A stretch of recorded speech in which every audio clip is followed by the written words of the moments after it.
Frequency response is a way of measuring what tones and sounds a sound system can reproduce. Mostly it's revolved around the way people hear. That makes pretty good sense. Human beings hear sounds in the range of 20 cycles up to 20,000 cycles.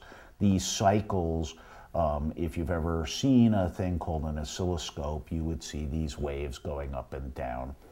But it's the vibrating frequency. So if you think of a guitar or a stringed instrument, the number of times it vibrates determines the pitch or tone of the sound that you actually hear.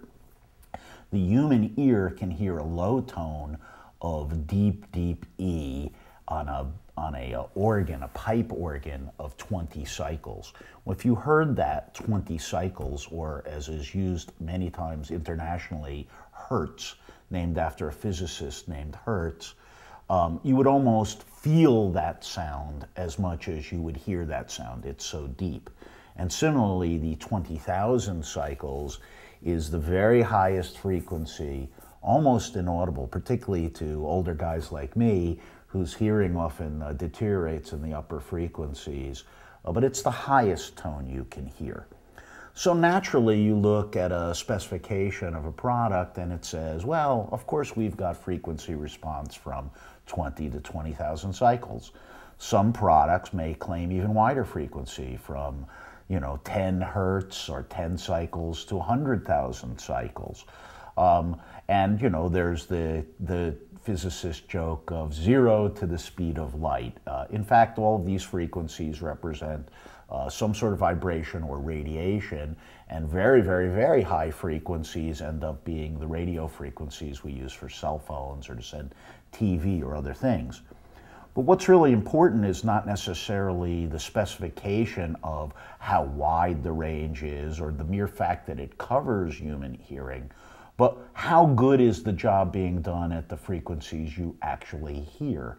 One of the problems with looking at that spec is everyone is going to do that. So you can see $1 headphones in a Gaylord bin at a discount store, and they'll say that they go from 20 to 20,000 cycles. But when you put them on and listen to them, you'll say, gee, why isn't the bass there like these better ones, say something that Altec Lansing would make? Why isn't it there? And that's because the way we say these specifications is not necessarily standard. So the deviation from the frequency is what's important. So generally when we look at a spec, it may say frequency response from 20 to 20,000 cycles. Some of those specs that are trying to be more upfront may say frequency response from 20 to 20,000 cycles plus or minus a thing called decibels. It may be plus or minus 3 decibels, plus or minus 1, plus or minus 10. What's a decibel? A decibel is a measure of volume of sound. 1 decibel is the smallest sound difference that people can hear. So that's why we use it, meaning anything less than a decibel you can't hear, but if we make a sound of 1 decibel, you can detect it. And so you can detect the difference between 1 decibel and 2 decibels. Decibels are not necessarily a straight line scale. It's what's called a logarithmic scale, something that you probably tried to avoid in high school, but essentially it's a curve that goes up like this real fast. And what that means is that a difference of 3 decibels is either twice as much or half as much.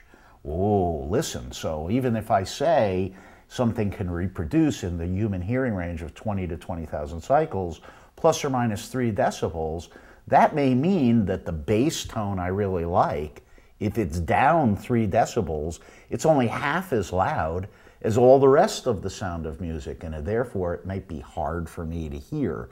So you really want to look at what that spec is, because when we get into things that are plus or minus 10 decibels, well, let's see. 3 decibels could be half, 6 would be half again, or 1/4 the amount of sound.